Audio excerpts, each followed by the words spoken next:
So, ayan guys, ito na yung reveal ng ating shopping haul. Ito, dito namin binili, Shoe Center.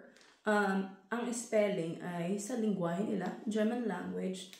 Yan ang spelling. Ayan ang aking first pair ng booty. So, there. Ito ang aking pinaka-paborito sa tatlo. I will show you. Ayan. Riker. Riker brand is also an original German brand. Guys, ito naman yung third pair na pinili talaga sa akin ni Schatz. So, ayan. I will show you. Charan! Ito guys ay Mustang brand. And this is personally chosen by Schatz for me. He loves these shoes. Kasi sabi niya, pag naka-skirt daw ako o naka-shorts, magaling daw akong magdala na parang para pa rin daw akong 20s lang or early 30s. Pero opinion niya lang yun, guys, ha. So, yun. Magaling daw ako sa casual magdala. Hindi lang palaging formal. Of course, sabi niya magaling din daw ako sa high heels na formal. Cherries.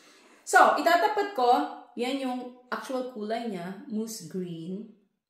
Kasi guys, nahirapan na tayong kumuha ng magandang ilaw or daylight kapag autumn to winter kasi palagi na siyang makulimlim. So, ayan guys, ang kanyang side na nakaharap sa inyo. Lagay muna natin dito. And ito naman yung side na sa akin. Yan, ang front. Ito yung back. And guys, tingnan nyo ang sole panlaban sa snow talaga. So guys, hindi lang yung sole, pero ipakita ko rin sa inyo na meron ding warm na lining sa loob para ikaw ay hindi mangatog sa ginaw. So, yan ay intended for the autumn to winter. So, ipakita ko yung dalawa, yung kompletong pair. So, ayan, kapag nakaharap sa inyo, sa side, and ito naman, pag nakatalikod. Cute din, no? Pag nakatalikod. So, ayan ang soap.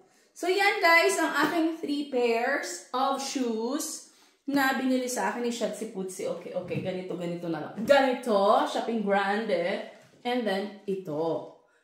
Guys, hindi to shopping grande kasi tinapon namin yung mga luma. So, we have to replenish ng mga bago para sa aming pang araw-araw na gagamitin. Pang harabas. So, guys, thank you so much for watching. Mwah.